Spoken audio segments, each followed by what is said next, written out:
So ayan, naabutan kami ng stop. So titingnan natin na magko-close. Magko-close 'yan. So makita natin ngayon. Hindi ko pa kasi siya nakita na nagko-close yung ayan, yung part na 'yan.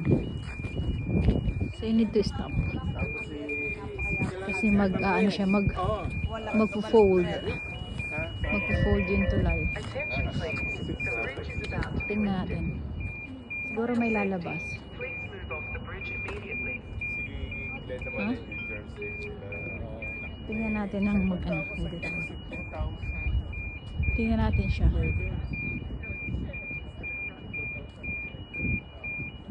Siguro may dadaan. So tingnan natin. Unti-unti na siyang tumataas. So ayan. O diba? Nag-close na yung gate. So ang mga tao is mag-aantay. Ayan, andito kami. And then dun sa other side, mag-aantay din sila doon.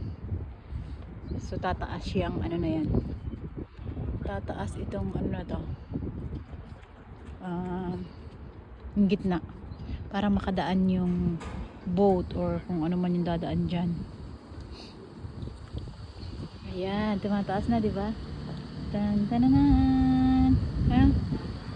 Ang galing. Ngayon ko lang siya nakita ganyan, tumataas. Oh. Ayan, tumataas na siya. Kakaiba. O, diba? Nice. First time I saw this one is like, huh?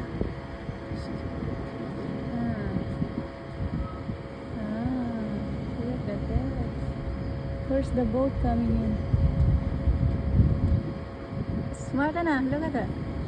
They go like that. Up in the sky. Ayan, na-trap kami. Naantay kami ng mga ilang minutes.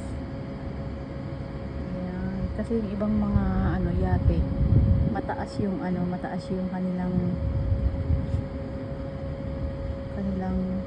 ano ba tawag doon?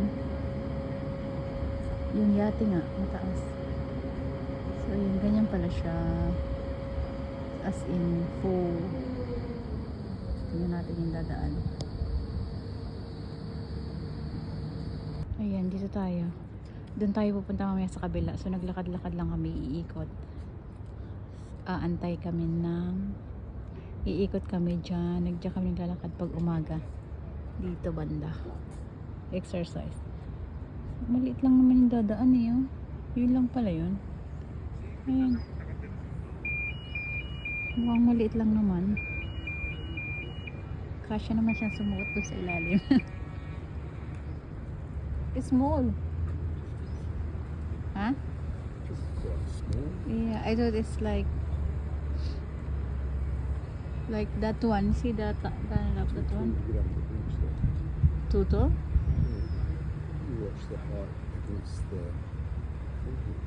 No. Oh, the aerial just touch. Okay. Ayan, yan lang yung dumaan. Small yate. So, ayan, bababa na ulit siya. Pupunta na tayo.